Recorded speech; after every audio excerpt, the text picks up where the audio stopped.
नमस्कार, जय हिंद दोस्तों। ज्योति क्लासेस में आप सभी का एक बार फिर से स्वागत है। जैसा कि आप सभी को पता है कि हम अपनी होम साइंस की NCERT क्लास 6 की सीरीज़ कंटिन्यू किए हैं, जिसमें हमने चैप्टर 1 अभी तक पढ़ा है और चैप्टर 1 में हमने पूरा चैप्टर और साथ ही साथ उसके कुछ क्वेश्चन आंसर्स कंप्लीट किए हैं। तो आइए चलते हैं आज के चैप्टर 2 की तरफ। पर फ्रेंड्स, चैप्टर 2 करने के पहले हम चैप्टर 1 को एक बार फिर से समराइज़ कर लेते हैं, जिससे कि हमने चैप्टर 1 में क्या पढ़ा है वो सारे ही इम्पॉर्टेंट पॉइंट्स हमारे माइंड में रह जाए। नहीं तो हम चैप्टर 2 पढ़ेंगे और चैप्टर 1 भूल जाएंगे। तो फ्रेंड्स, किसी भी न्यू चैप्टर को स्टार्ट करने से पहले, अर्थात कोई भी न्यू चैप्टर या कोई भी न्यू टॉपिक हो, उसको स्टार्ट करने से पहले फ्रेंड्स ये सबसे ज़रूरी है कि आपने उसके पहले क्या पढ़ा है उसका एक बार क्विक रिवीजन ज़रूर लेना चाहिए, जिससे कि हम आगे तो पढ़ाई करते ही हैं और जो हमने प्रीवियस में पढ़ा है वो भी हमें भूलता नहीं है। तो ये देखिए फ्रेंड्स, हमने चैप्टर 1 में स्मरणीय तथ्य देखे थे, जो कि कुछ इस प्रकार हैं। तो इसमें इम्पॉर्टेंट पॉइंट्स क्या क्या हैं आप देख सकते हैं। गृह विज्ञान वह व्यवस्थित अध्ययन है जो गृह अर्थात घर परिवार से संबंधित है। जीविकोपार्जन, रहन सहन, मनोरंजन, शिक्षा, स्वास्थ्य एवं सामाजिक सांस्कृतिक जीवन का केंद्र घर परिवार ही होता है। वैज्ञानिक पद्धति से प्राप्त ज्ञान को ही वैज्ञानिक ज्ञान कहा जाता है। विभिन्न बैक्टीरिया द्वारा संक्रामक रोगों के फैलने का सिद्धांत एक सार्वभौमिक सिद्धांत ही है। आहार में किसी पोषक तत्व की न्यूनता या अभाव का शारीरिक स्वास्थ्य पर प्रतिकूल प्रभाव पड़ता है। गृह विज्ञान एक उपयोगी एवं व्यवहारिक महत्व का विज्ञान है। आत्मनिर्भरता, बालिकाओं में आत्मविश्वास की भावना को भी जागृत कर देती है। गृह विज्ञान का अध्ययन बालिकाओं को घर को सुंदर, स्वच्छ और आकर्षक बनाना सिखाता है। गृह विज्ञान विषय के अंतर्गत घर का बजट तथा इसके अनुसार खर्च करना भी सिखाया जाता है। आर्थिक दृष्टिकोण से नियोजित परिवार सदैव सुखी एवं समृद्ध रहता है। तो ये थे फ्रेंड्स हमारे चैप्टर 1 के कुछ इम्पोर्टेंट्स फैक्ट्स, यानी कि स्मरणीय तथ्य, जो कि ध्यान रखने योग्य पॉइंट्स हैं। तो चलिए फ्रेंड्स, ये हमारा चैप्टर 1 था।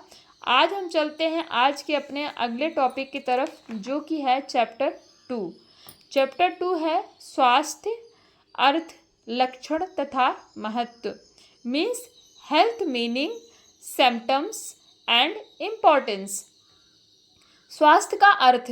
स्वास्थ्य को सामान्यतः रोग से मुक्त शरीर के रूप में समझा जाता है।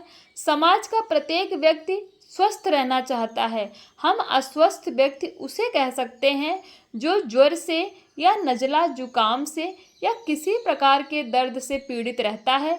वास्तव में केवल स्वस्थ व्यक्ति ही आनंदपूर्वक जीवन व्यतीत कर सकता है। अच्छे स्वास्थ्य के लिए अनेक बातों का विचार करना आवश्यक होता है। अच्छे स्वास्थ्य के लिए व्यक्ति को शारीरिक रूप से रोग मुक्त होने के साथ ही साथ मानसिक रूप से भी स्वस्थ होना आवश्यक है। मानसिक रूप से स्वस्थ व्यक्ति प्रसन्न तथा संतुष्ट रहता है तथा अपने कार्यों को उत्साहपूर्वक करता है। शारीरिक तथा मानसिक स्वास्थ्य के अतिरिक्त व्यक्ति को संवेगात्मक यानी कि इमोशनल रूप से भी स्वस्थ होना चाहिए। यदि कोई व्यक्ति अनावश्यक रूप से गुस्सा या क्रोध करता है तो उस व्यक्ति के स्वास्थ्य को भी अच्छा नहीं माना जाता। अच्छे स्वास्थ्य वाला व्यक्ति बिना किसी गंभीर कारण के क्रोध या गुस्सा नहीं करता। इस प्रकार से हम कह सकते हैं कि अच्छे स्वास्थ्य के लिए व्यक्ति को शारीरिक, मानसिक तथा संवेगात्मक रूप से स्वस्थ होना आवश्यक है। अच्छे स्वास्थ्य के लक्षण। किसी व्यक्ति का स्वास्थ्य अच्छा है या बुरा, यह जानने के लिए अच्छे स्वास्थ्य के लक्षणों को जानना अति आवश्यक है। स्वास्थ्य के कुछ लक्षण तो ऐसे होते हैं जिन्हें केवल बाहरी रूप से देखा जा सकता है। इस वर्ग के लक्षणों को स्वास्थ्य के प्रत्यक्ष लक्षण कहा जाता है। यानी कि जिस लक्षण को हम बाहरी रूप से देख सकते हैं, यानी कि जैसे गुस्सा करना, तुरंत रो देना, किसी बात पे इमोशनल हो जाना, ये क्या है? स्वास्थ्य के बाहरी लक्षण। तो इसे प्रत्यक्ष लक्षण कहा जाता है। इससे भिन्न स्वास्थ्य के कुछ ऐसे भी लक्षण हैं जिन्हें बाहर से नहीं देखा जा सकता। इन लक्षणों को जानने के लिए कुछ परीक्षण आवश्यक होते हैं। इस वर्ग के लक्षणों को स्वास्थ्य के अप्रत्यक्ष लक्षण कहा जाता है। अच्छे स्वास्थ्य के दोनों प्रकार के लक्षणों का सामान्य परिचय निम्न वर्णित है, यानी कि निम्नलिखित है। स्वास्थ्य के प्रत्यक्ष लक्षण। स्वास्थ्य के प्रत्यक्ष लक्षण में नंबर 1, अच्छे स्वास्थ्य के मुख्य लक्षण क्या होते हैं? स्वस्थ व्यक्ति के शरीर का वजन उसके शरीर की लंबाई के अनुसार होना चाहिए। किसी व्यक्ति के शरीर का वजन सामान्य से कम या सामान्य से अधिक हो तो उस व्यक्ति को स्वस्थ नहीं माना जाता है। नंबर 2, शरीर की हड्डियों का उचित विकास। शरीर की हड्डियों का उचित विकास अच्छे स्वास्थ्य के अंतर्गत आता है। शरीर की हड्डियाँ ठीक दिशा में होती हैं, उनमें किसी प्रकार का अनावश्यक झुकाव नहीं होता। हड्डियों के सभी जोड़ भली भांति कार्य करते हैं। स्वस्थ व्यक्ति की पसलियों में समुचित फैलाव होता है। स्वस्थ व्यक्ति के दांत भी सुंदर, मजबूत तथा स्वस्थ होते हैं। नंबर 3, सधा हुआ ढांचा। अच्छे स्वास्थ्य वाले व्यक्ति के शरीर का ढांचा सधा हुआ तथा संतुलित होता है। नंबर 4, आँखों की चमक। अच्छे स्वास्थ्य वाले व्यक्ति की आँखों के नीचे काले निशान तथा गहरे गड्ढे नहीं होते। उसकी आँखों में एक प्रकार की स्वाभाविक चमक बनी रहती है। नंबर 5, सुविकसित मांसपेशियाँ। अच्छे स्वास्थ्य वाले व्यक्ति के शरीर की मांसपेशियाँ सुगठित तथा सुविकसित होती हैं। नंबर 6, सुंदर एवं आकर्षक बाल। स्वस्थ व्यक्ति के बालों में एक विशेष चमक होती है। बालों का चिकना, घना, चमकीला होना स्वस्थ बालों के लक्षण हैं। स्वास्थ्य के अप्रत्यक्ष लक्षण। नंबर 1, शरीर के सभी संस्थानों का उचित कार्य करना। शरीर के मुख्य संस्थान है पाचन संस्थान, परिसंचरण संस्थान, स्नायु संस्थान, श्वसन संस्थान, विसर्जन संस्थान तथा अस्थि संस्थान। स्वास्थ्य व्यक्ति के शरीर के ये सभी संस्थान या तंत्र सुचारू रूप से कार्य करते हैं। नंबर 2, मानसिक रूप से स्वस्थ व्यक्ति के अच्छे स्वास्थ्य के लिए आवश्यक है कि वह मानसिक रूप से भी स्वस्थ हो। नंबर 3, संवेगात्मक स्थिरता। अच्छे स्वास्थ्य वाला व्यक्ति संवेगात्मक दृष्टिकोण से स्थिर होता है। वह अनावश्यक रूप से तथा शीघ्र ही क्रोध नहीं करता। स्वास्थ्य रक्षा के उपाय एवं अच्छी आदतों का निर्माण। शरीर को स्वस्थ रखने के लिए स्वास्थ्य रक्षा संबंधी नियमों का पालन करना चाहिए।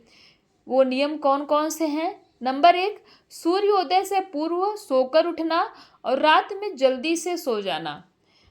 फ्रेंड्स, अगर हमें स्वस्थ रहना है तो सूर्योदय से यानी कि सूरज निकलने से पहले सो के उठना चाहिए और रात में जल्दी ज़्यादा से ज़्यादा 9 से 10 बजे तक सो जाना चाहिए। नंबर 2, प्रातःकाल नियमित रूप से शौच जाकर मंजन करके स्नान करना चाहिए। प्रातःकाल स्वच्छ और ताज़ी हवा में घूमना चाहिए तथा व्यायाम भी करना चाहिए। जैसा कि ये फ्रेंड्स हम सभी को पता है कि व्यायाम हमारे शरीर के लिए कितना, यानी कि हमारे स्वास्थ्य के लिए कितना लाभदायक है। नंबर 4, संतुलित और पौष्टिक आहार करना चाहिए तथा भोजन को खूब चबाकर खाना चाहिए। नंबर 5, फल, दूध एवं मेवों का प्रयोग अवश्य करना चाहिए।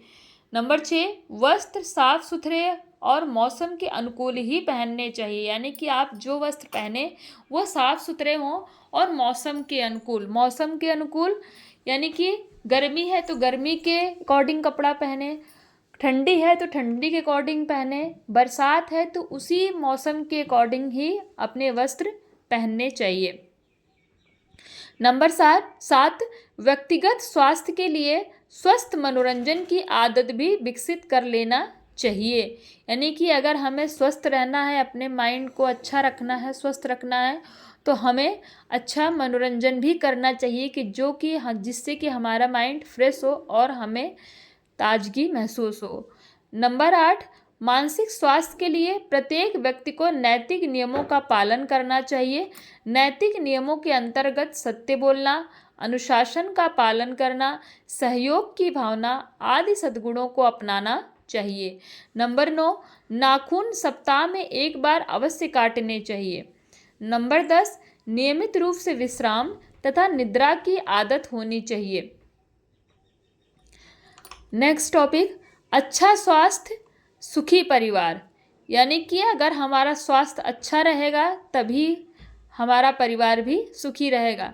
तो परिवार के सुख के लिए परिवार के सभी सदस्यों का स्वस्थ होना अति आवश्यक है। जैसा कि पता है कि फ्रेंड्स, घर में हर कोई स्वस्थ होना चाहिए, क्योंकि घर में अगर एक बच्चा भी बीमार पड़ जाता है तो पूरा घर अस्त व्यस्त हो सकता है या फिर हो जाता है, आप सभी को पता है। इसीलिए अच्छे परिवार के लिए घर के जितने भी सदस्य हैं ये ज़रूरी होता है, यानी कि ध्यान रखना है कि वो सारे ही स्वस्थ हों। वास्तव में यदि परिवार के सदस्यों का सामान्य स्वास्थ्य अच्छा हो तो उस स्थिति में परिवार सरलता से सुख एवं समृद्धि प्राप्त कर सकता है। परिवार के मुखिया एवं अन्य सदस्यों का स्वास्थ्य अच्छा होने पर वे अपने व्यवसाय एवं अन्य कार्यों को सुचारू रूप से कर सकते हैं तथा परिवार की आवश्यकताओं की पूर्ति के लिए धन कमा सकते हैं। परिवार के सुख के लिए धन अति आवश्यक है। यदि परिवार के मुखिया का स्वास्थ्य अच्छा ना हो तो वह अपने कार्यों एवं व्यवसाय को सुचारू रूप से नहीं कर पाता तथा पर्याप्त धन नहीं कमा पाता। इस स्थिति में परिवार के सदस्यों की विभिन्न आवश्यकताएं की भी पूर्ति नहीं हो पाती तथा परिवार को अभावग्रस्त जीवन व्यतीत करना पड़ता है। यानी कि अगर घर का मुखिया है वो बीमार है और अच्छे से काम नहीं कर पा रहा है तो परिवार की स्थिति खराब हो जाती है और हमारी आवश्यकताएं अच्छे से पूरी नहीं हो सकती, जो कि रोजमर्रा की आवश्यकताएं हैं। उपर्युक्त विवरण द्वारा स्पष्ट है कि परिवार के सदस्यों का स्वास्थ्य का सीधा संबंध परिवार के सुख से है। परिवार के सदस्यों का स्वास्थ्य अच्छा न होने की स्थिति में परिवार के सदस्य सुखी नहीं रह सकते। इसके विपरीत यदि परिवार के सदस्यों का स्वास्थ्य अच्छा हो तो परिवार सुखी रहता है। इसीलिए कहा जाता है कि अच्छा स्वास्थ्य सुखी परिवार की नींव है। तो ये था फ्रेंड्स आज का चैप्टर, जो कि हमने चैप्टर 2 था जो कि हमने कंप्लीट किया। तो आई होप आपको अच्छे से समझ में आया होगा। और हमने इसमें क्या क्या पढ़ा, स्वास्थ्य में यानी कि हेल्थ में हमने क्या क्या पढ़ा, अर्थ, स्वास्थ्य के अर्थ, लक्षण तथा उनके महत्व, ये हमने आज पढ़ा। तो आई होप फ्रेंड्स ये आपको समझ में आया होगा। और अगर आपको ये वीडियो अच्छी लगी हो तो प्लीज़ इसे लाइक, शेयर एंड सब्सक्राइब करें। और हाँ, इस वीडियो को देखने से पहले आप एक बार, अगर आपने चैप्टर 1 नहीं देखा हो तो आप प्लेलिस्ट में जा कर के home science class 6 NCERT playlist है, आप उसमें जाके चैप्टर 1 पहले देखिए, फिर उसके बाद चैप्टर 2 पढ़िए, जिससे कि आपको सारे ही कॉन्सेप्ट अच्छे से समझ में आए। तो आई होप फ्रेंड्स आपको आज की क्लास अच्छी लगी होगी। और कोई भी डाउट हो तो आप हमें अपने डाउट बता सकते हैं कमेंट के माध्यम से, हम आपके डाउट लेने की कोशिश करेंगे। तो आज की क्लास बस यहीं तक फ्रेंड्स। तो चलिए चलते हैं, मिलते हैं नेक्स्ट क्लास में। तब तक के लिए नमस्कार, जय हिंद।